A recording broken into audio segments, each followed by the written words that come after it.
August 28 വേദപാരംഗതനായ വിശുദ്ധ അഗസ്റ്റീനോസ്. കത്തോലിക്ക സഭയുടെ 4 വലിയ ലത്തീൻ സഭാപിതാക്കന്മാരിൽ ഒരാളും കൃപയുടെ വേദപാരംഗതൻ എന്ന് വിളിക്കപ്പെടുന്ന മഹാനായ തത്വചിന്തകനുമാണ് ഹിപ്പോയിലെ വിശുദ്ധ അഗസ്റ്റീനോസ്.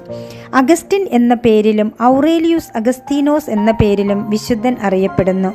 AD 354 നവംബർ 13 ഉത്തരാഫ്രിക്കയിലെ താഗാസ്തയിൽ അഗസ്റ്റീനോസ് ജനിച്ചു.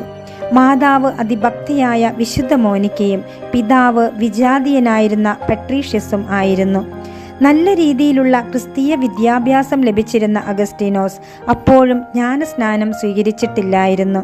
കാർത്തേജിൽ ഉപരിപഠനം നടത്തി വാഗ്മിത്വത്തിലും തത്വചിന്തയിലും വലിയ പ്രശസ്തി നേടി. സത്യം തേടിയുള്ള അലച്ചിലിൽ ക്രിസ്തീയ വിശ്വാസം ഉപേക്ഷിച്ച് മനിക്കേയിസം പോലുള്ള അക്കാലത്തെ വ്യാജ സിദ്ധാന്തങ്ങളിൽ അദ്ദേഹം ആകൃഷ്ടനായി.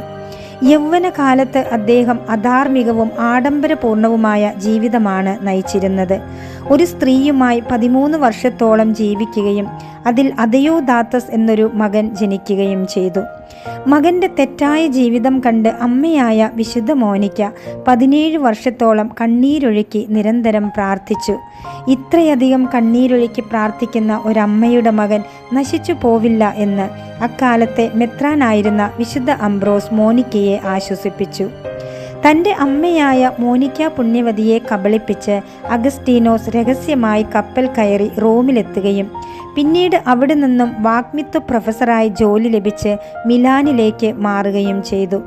മകൻ തന്നെ പറ്റിച്ചു കടന്നു കളഞ്ഞു എന്നറിഞ്ഞിട്ടും അവനെ ഉപേക്ഷിക്കാതെ കഠിനവും അപകടകരവുമായ കടൽ യാത്രയിലൂടെ മോനിക്ക പുണ്യവതി അഗസ്റ്റീനോസിനെ പിന്തുടർന്ന് മിലാനിൽ എത്തിച്ചേർന്നു. മിലാനിൽ പ്രൊഫസറായിരിക്കെ മിലാനിലെ മെത്രാനായിരുന്ന വിശുദ്ധ അംബ്രോസിന്റെ പ്രസംഗങ്ങൾ അഗസ്റ്റീനോസിനെ സ്വാധീനിച്ചു. AD 386 ഒരു തോട്ടത്തിലിരിക്കെ എടുത്തു വായിക്കുക എന്നൊരു അശരീരി കേട്ട് അദ്ദേഹം ബൈബിൾ തുറന്നു. റോമാക്കാർക്ക് എഴുതിയ ലേഖനത്തിലെ 13-ാം അധ്യായം 13ഉം 14ഉം തിരുവചനങ്ങളാണ് അദ്ദേഹത്തിന് ലഭിച്ചത്. അതിപ്രകാരമായിരുന്നു: പകലിന് യോജിച്ച വിധം നമുക്ക് പെരുമാറാം. സുഖലോലുപതയിലോ മദ്യലഹരിയിലോ അവിഹിത വേഴ്ചകളിലോ വിഷയാസക്തിയിലോ കലഹങ്ങളിലോ അസൂയയിലോ വ്യാപരിക്കരുത്. പ്രത്യുത കർത്താവായ യേശു ക്രിസ്തുവിനെ ധരിക്കുവിൻ. ദുർമോഹങ്ങളിലേക്ക് നയിക്കത്തക്ക വിധം ശരീരത്തെപ്പറ്റി ചിന്തിക്കാതിരിക്കുവിൻ. ഈ തിരുവചനങ്ങൾ വായിച്ച നിമിഷം അദ്ദേഹത്തിൻ്റെ ഉള്ളിൽ വലിയ പ്രകാശം നിറയുകയും അദ്ദേഹം മാനസാന്തരപ്പെടുകയും ചെയ്തു. മോനിക്കയുടെ കണ്ണുനീരിൻ്റെയും പ്രാർത്ഥനയുടെയും ഫലമായി അഗസ്റ്റീനോസ് മാനസാന്തരപ്പെടുകയും 387 ഈസ്റ്റർ രാത്രിയിൽ ജ്ഞാനസ്നാനം സ്വീകരിക്കുകയും ചെയ്തു. അഗസ്റ്റീനോസും തൻ്റെ മാതാവിനോടുമൊപ്പം ആഫ്രിക്കയിലേക്ക് മടങ്ങി. മടക്കയാത്രയിൽ ഓസ്റ്റിയായിൽ വെച്ച് അവൻ്റെ മാതാവ് മരണമടഞ്ഞു. തൻ്റെ മകന് ഒരു 2ാം ജന്മം നൽകുവാൻ കഴിഞ്ഞു എന്ന സന്തോഷത്താലാണ് മോനിക്ക പുണ്യവതി മരിച്ചത്. അമ്മയുടെ മരണശേഷം ആഫ്രിക്കയിൽ തിരിച്ചെത്തിയ അദ്ദേഹം AD 391 പുരോഹിതനായി.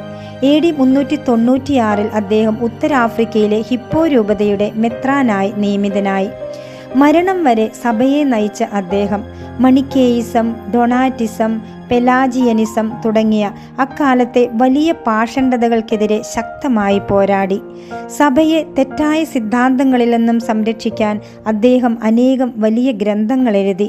അതുകൊണ്ട് സഭ അദ്ദേഹത്തെ കൃപയുടെ വേദപാരംഗതൻ എന്ന് വിളിക്കുന്നു. AD 430 ഓഗസ്റ്റ് 28 തൻ്റെ 75-ാം വയസ്സിൽ അദ്ദേഹം കർത്താവിൽ നിദ്ര പ്രാപിച്ചു.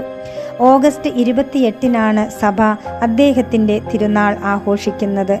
1298 ബോണിഫസ് 8-ാമൻ മാർപ്പാപ്പ അദ്ദേഹത്തെ തിരുസഭയുടെ വേദപാരംഗതനായി പ്രഖ്യാപിച്ചു. ദൈവമേ, അങ്ങേക്കായിട്ടാണ് അങ്ങ് ഞങ്ങളെ സൃഷ്ടിച്ചത്.